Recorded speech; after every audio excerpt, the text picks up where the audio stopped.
দেখতে দেখতে আবার একটা অমাবস্যা চলে আসে। ঠিক সেই দিন রাতে সুমনা তার ছেলে নিয়ে বাড়ি ফিরছিল। তখন তারা দেখতে পায় সেই ছেলেটির মৃতদেহটি একটি বড় গাছের নিচে পড়ে আছে এবং সেই মৃতদেহটিকে কিছু পাখি ছিঁড়ে ছিঁড়ে খাচ্ছে। যখন ডাইনি সেই মন্দিরে প্রবেশ করতে গেল, হঠাৎ ডাইনি ছিটকে দূরে গিয়ে পড়ল। কমলদিঘি গ্রামে একজন জমিদার থাকত। জমিদার বাবুর স্ত্রী ও একটি মেয়ে ছিল। হঠাৎ একদিন তার স্ত্রীর অসুস্থতার কারণে মারা যায়, যার ফলে তার ছোট্ট মেয়েটি লালন পালনের জন্য আবার একটি বিয়ে করে আনে। কিন্তু গ্রামের সবাই জানতো না যে জমিদার বাবুর দ্বিতীয় স্ত্রী একটি ডাইনি ছিল।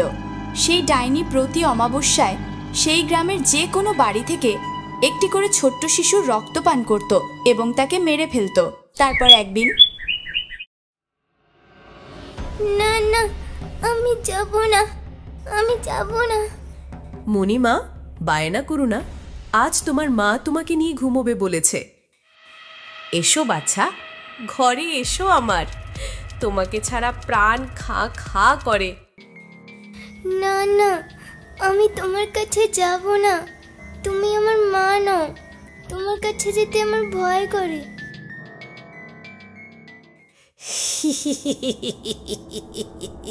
খাবো খাবো, পুরো গ্রাম খাবো, তোকে ছাড়বো না বাছা।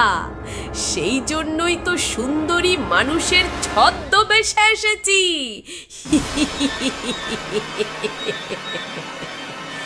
এইভাবে কিছুদিন কেটে যায়। তারপর একদিন,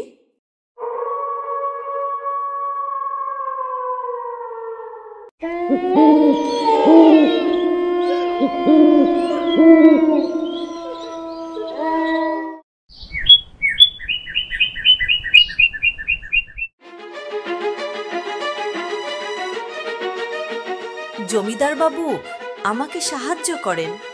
শান্ত হো, তুমি কেন কাঁদছো? জমিদার বাবু, কাল আমার ছেলে বাইরে খেলছিল, কিন্তু তাকে কে নিয়ে চলে গেছে। আমি তাকে অনেক খোঁজাখুঁজি করেছি, কিন্তু তাকে পাইনি। জমিদার বাবু, ও ছাড়া আমার কেউ নেই। জমিদার বাবু এই কথা শুনে তার চাকরদের পাঠায় সেই ছেলেটিকে খোঁজার জন্য। তারা খুঁজতে খুঁজতে একটি ঘন জঙ্গলে প্রবেশ করে, যেখানে তারা একটি ছোট্ট শিশুর মৃতদেহ খুঁজে পায়। তারা সেই মৃত শিশুটিকে নিয়ে জমিদারের কাছে আসে। হে ভগবান, এই ছোট্ট শিশুটির নির্মমভাবে হত্যা কে করেছে? কে সেই নির্দয় মানুষ যে আমার গ্রামের সমস্ত ছোট ছোট ছেলেদের হত্যা করছে? জমিদার বাবু, এই ছোট্ট শিশুটিকে দেখে মনে হচ্ছে এর শরীরে একটুও রক্ত নেই, কে যেন সব রক্তই খেয়ে নিয়েছে। তাহলে কি আমাদের গ্রামে কোনো ডাইনি বা পিশাচিনি আছে যে আমাদের গ্রামের ছোট ছোট শিশুদের হত্যা করছে? আমাকে এটা খুঁজে বার করতে হবে। গ্রামে হঠাৎ করেই ছোট্ট ছোট্ট শিশুরা নিখোঁজ হতে থাকে।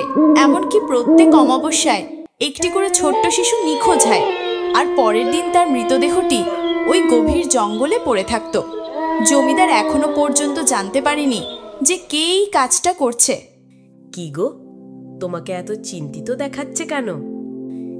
আর বলো না, গ্রামের মানুষের দুঃখ আর চোখে দেখতে পাচ্ছি না। কে যেন সমস্ত শিশুর রক্ত পান করে তাকে মেরে ফেলছে। তুমি চিন্তা করো না, একদিন সব ঠিক হয়ে যাবে। এখন শুয়ে পড়ো। দেখতে দেখতে আবার একটা অমাবস্যা চলে আসে। ঠিক সেই দিন রাতে সুমনা তার ছেলে নিয়ে বাড়ি ফিরছিল।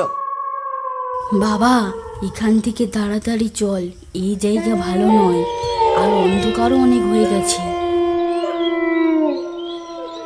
মা, আমার খুব ভয় করছে। মা, আমি কার আওয়াজ শুনতে পাচ্ছি ওই গাছের পেছন থেকে। দেখো না মা, ওই গাছের পেছনে কি আছে? তুই এখানে দাঁড়া, আমি এক্ষুনি দেখে আসি। সুমনা কিছুটা এগিয়ে ওই গাছের পেছনে দেখতে থাকে এবং সে কিছু দেখতে পায় না। আরে, এখানে তো কেউ নেই, মনে হয় তুই ভুল দেখেছিস। চল এখন বাড়ি চল। সুমনা পিছন ঘুরতে চেয়ে দেখে তার ছেলে সেখানে নেই। তখন সে ভয় পেয়ে যায়। বালা, তুই কোথায়? তুই কোথায় চলে গেছিস? এক্ষুনি তো এখানেই ছিল। পরের দিন সকালে সুমনা কান্না করতে করতে জমিদারের কাছে যায়। এবং তাকে সমস্ত কথা খুলে বলে। জমিদার বাবু, কাল রাতে আমার সঙ্গে আমার ছেলে বাড়িতে ফিরছিল, তখন হঠাৎ আমার ছেলেটি অদৃশ্য হয়ে যায়। জমিদার বাবু, আমি ওকে ছাড়া বাঁচতে পারবো না, আপনি যে করেই হোক আমার ছেলেকে খুঁজে বার করেন।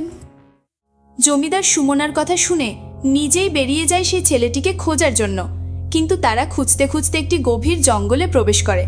তখন তারা দেখতে পায় সেই ছেলেটির মৃতদেহটি একটি বড় গাছের নিচে পড়ে আছে এবং সেই মৃতদেহটিকে কিছু পাখি ছিঁড়ে ছিঁড়ে খাচ্ছে। তারা সেই মৃতদেহটিকে নিয়ে তার মাকে দিয়ে দেয়।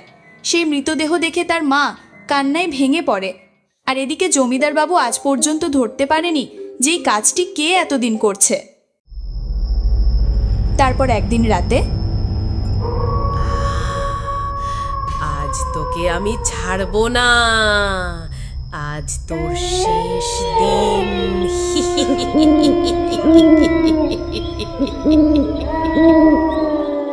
পালাবি কোথায়?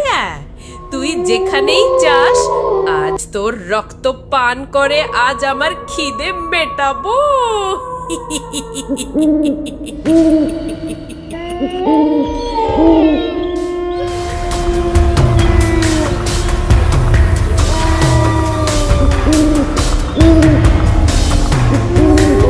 তখন মনি ভয় দৌড়াতে দৌড়াতে একটি মন্দিরে প্রবেশ করলো। তার পেছনে পেছনে ডাইনি সেখানে হাজির হয়। যখন ডাইনি সেই মন্দিরে প্রবেশ করতে গেল, হঠাৎ ডাইনি ছিটকে দূরে গিয়ে পড়ল। কতদিন আর তুই এভাবে আমার হাত থেকে বাঁচবি? আজ নয়তো কাল তো তোকে আমি মেরে তোর রক্ত পান করব। এই বলে ডাইনি সেখান থেকে চলে যায়। তারপর মনি সেই মন্দিরে বসে বসে কাঁদছিল আর বলছিল, হে ভগবান, এ আমার মা নয়, এ হচ্ছে ডাইনি। তুমি এই ডাইনির হাত থেকে আমাদের রক্ষা করো ভগবান। তখন পাশে বসে থাকা একটি সাধু তাকে বলল, শোন মা, আমি তোর সমস্যা বুঝতে পেরেছি। তুই এক কাজ কর, এই মন্দিরের ভেতরে একটা আম পল্লব দেওয়া ঘট আছে, তুই সেটা নিয়ে আয়। এটা দিয়ে কি হবে সাধু বাবা?